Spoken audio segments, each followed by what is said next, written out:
Trump Press Secretary Karoline Leavitt just wrapped up her latest disastrous White House press briefing. And in addition to the typical lies, as well as her publicly ranting about a very specific journalist for reporting about things that the White House doesn't like, Leavitt also repeatedly indicated that Trump's 90 deals in 90 days trade deal arrangement was actually falling apart, and that we probably shouldn't expect that hard deadline to be quite so hard. But before we unpack all that, if you end up liking this video and you want to support the channel, please be sure to hit the like, subscribe, and alert bells before you go. All right, friends, we have several clips to play of Leavitt's most recent press conference, and we're going to start with this question here. Thank you, Karoline. There's two, one on trade. On the July deadline that's coming up for the trade deals, is that deadline still hard and fast for the president, or is he now considering even coming to trade deals after that deadline, and where is he on that going forward? I think the president has been asked this quite a few times by many of you in the media. I've heard him answer it at press conferences and at gaggles. He just spoke about it on Air Force One. The deadline is not critical. The president can simply provide these countries with a deal if they refuse to make us one by the deadline, and that means the president can pick a reciprocal tariff rate that he believes is advantageous for the United States and for the American worker, and he will continue to do that. But as for the deals, our United States Trade Ambassador, Jamison Greer, I speak to him frequently. He's working very hard, and he has had very good and productive discussions with many of our key trading partners. So pretty weak shit, okay? Again, 90 deals in 90 days. Now she said, well, you know, the deadline's not that important. I mean, just like, you know, like how important are deadlines, and like, you know, deals can happen. You know what? And if deals like aren't made, then Trump can just like, he can impose a deal by doing what he said he was going to do in the first place, which is create a reciprocal tariff. Like that counts as like a deal, right? Because like Trump is doing it. The spin is bullshit. Like the spin is dizzying. And listen, as I've said before, and I'll say it again, Leavitt is not without talent. She is by far the most capable of Trump's press secretaries. She just is the culmination of that MAGA propaganda. But even this is outside of her ability to sell this. 90 deals, 90 days, black and white, made it very clear. Trump, art of the deal, master negotiator, was going to get it done. And even then, note how she says, well, our trade representative is having productive conversations. Well, what about deals? You only have one deal inked, one, with the United Kingdom. Hey, they're a great power, and they're our 11th biggest trading partner, so it's not like a deal with China or a deal with Canada or a deal with Mexico. Where are these deals coming, right? You're 89 down, and you're running out of time. So it seems, at least based on the public indicators, this is not going well, and she's trying to readjust expectations accordingly. Don't let her. Hold Trump to his promises. He said 90 deals, 90 days. And if he fails to deliver, that's on him, and he and his party should suffer political consequences in the midterms. Here's another clip. On the One Big Beautiful Bill, there's conversations on the Hill right now about the Medicaid cuts. Yeah, I'm curious if the final bill that the president's been talking about comes to him and it has Medicaid cuts in it, will he sign it, or would he rather just Congress do away with those cuts? I think our friends in both the Senate and the House know exactly where the president stands on Medicaid. He wants to get rid of the waste, fraud, and abuse, and they are working to do that in the Senate right now.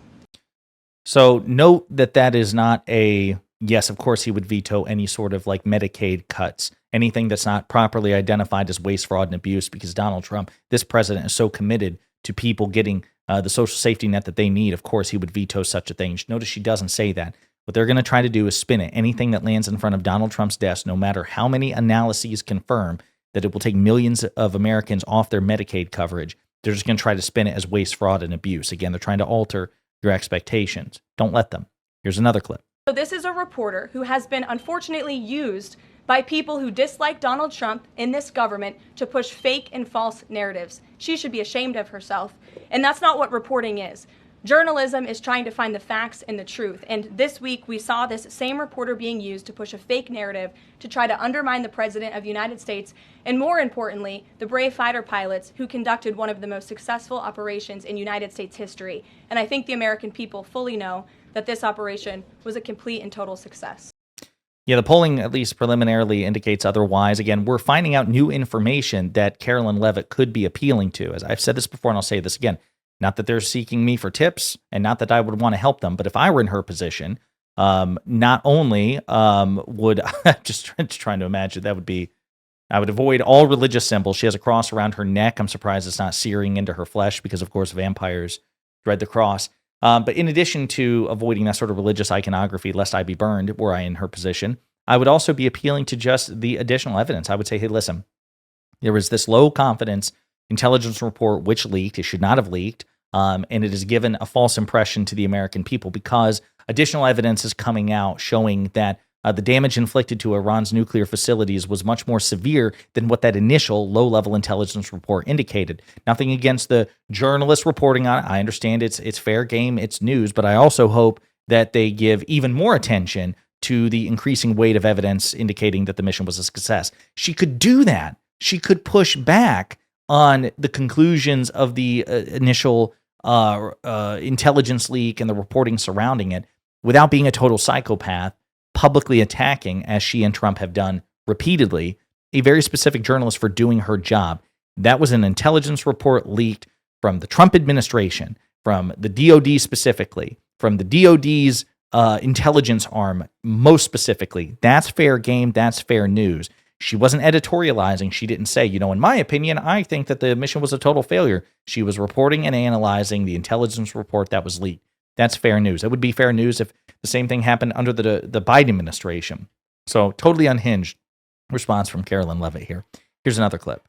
Ed. Oh, yeah, thanks, Caroline. So to clarify on trade, so what happens to the countries other than China on July 9th? That's a decision for the president to make, and I will let him make it. Okay, and say... Ed. So again, there you have it right now. That's about those, 90 deals in 90 days, and she's got nothing. I'm just going to let the president say it. Well, wait a minute. I thought you're going to resume the reciprocal tariffs, right? That was the whole point. I mean, I don't want that to happen, but is Trump being consistent here or not? Can we trust what he says? Can markets trust what he says or not?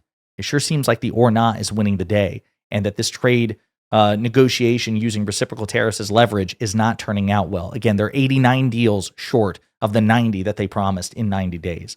Here's another clip. One more, if I could, on the one big beautiful bill. Does the president believe the parliamentarian of the Senate should be removed?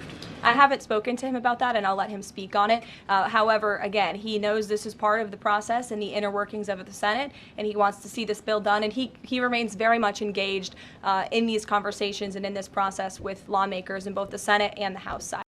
So for context, the Senate parliamentarian who basically is, that person is overridable. They can be overruled, but they're the interpreter of the rules and whether or not this proposed legislation qualifies for this sort of procedure. Republicans were hoping to pass this bill as part of a reconciliation package, so just with 50 plus 1, just a simple majority, not the filibuster-proof 60 votes that they need. And the Senate parliamentarian is like, yes, a lot of this stuff doesn't qualify for the reconciliation package, which would allow you to vote with merely 51 votes. This stuff will require at least 60 votes. Now, in theory, again, the Republican majority can simply overrule her. They could fire her, basically, and replace her with someone else who will just greenlight whatever they put down. But that would also require Republicans to walk back public commitments to never do that. But of course, elected Republicans lie all the time. So we'll see what happens. But that's the context. That's another major hurdle that Republicans have found themselves in, where much of what they want to do won't match the Senate procedure. And the only way around it is for them to either change what's in the bill to something which qualifies for that procedure, or for them to effectively prove that they've lied to the American people and do that which they said that they would not do. We'll see what happens. Here's another clip. The Ayatollah Khamenei came out and said that Iran will, quote, never surrender to the U.S. That being said, what remains to do with the possible responses from Iranian proxies in the region and even in the U.S.? Look, we saw the Ayatollah's video, and when you have a totalitarian regime, you have to save face. I think any common sense, open-minded person knows the truth about the precision strikes on Saturday night. They were wildly successful, and it's what led to the ceasefire agreement between Israel and Iran, which the president is very grateful for. Yeah, they violated that ceasefire again before, during, and after the deadline. And also, I will note, yes, sure seems like the Ayatollah was trying to, cover his ass and save face. But I just love this idea. In a totalitarian regime, that's what you got to do. She almost said it with a note of sympathy, because that's what she and her boss, Donald Trump, are trying to create out of the American government, a totalitarian regime that constantly tries to cover its ass and save face. Here's another clip. The Supreme Court ruled this morning that South Carolina is allowed to deem planned Planned Parenthood is not a qualified healthcare provider, and that will block it from receiving Medicaid funds. Does the White House have a statement on that ruling, and would the president support a standalone bill from Congress to defund Planned Parenthood at a federal level? And the Supreme Court ruled this morning. So that unfortunately is not the clip I was looking for here, because Karoline Leavitt apparently addressed the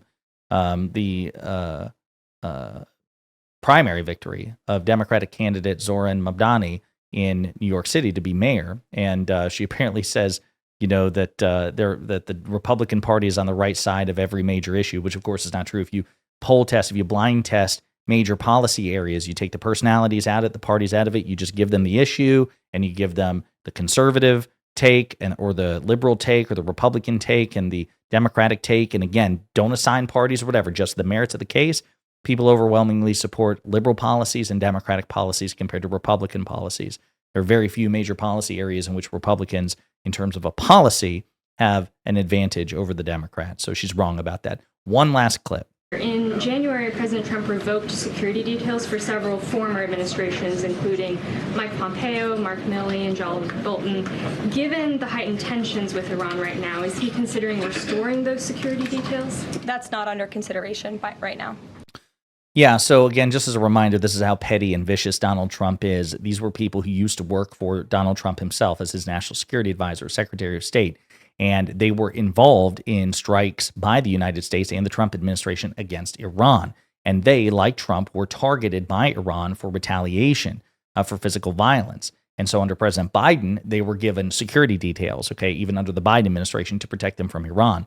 Donald Trump gets back into office and he revokes their security details, even though they used to work for him, because they also criticized him after leaving office. So even though they put themselves in danger doing work on his behalf, the fact that they criticized him at one point or another meant that he was going to make them more physically vulnerable to Iran, and they would never be targeted by Iran in the first place had they not done the work for Trump. So it's the height of pettiness and viciousness and proof that Donald Trump is objectively morally inferior to every elected Democrat who has ever lived. That's where we are.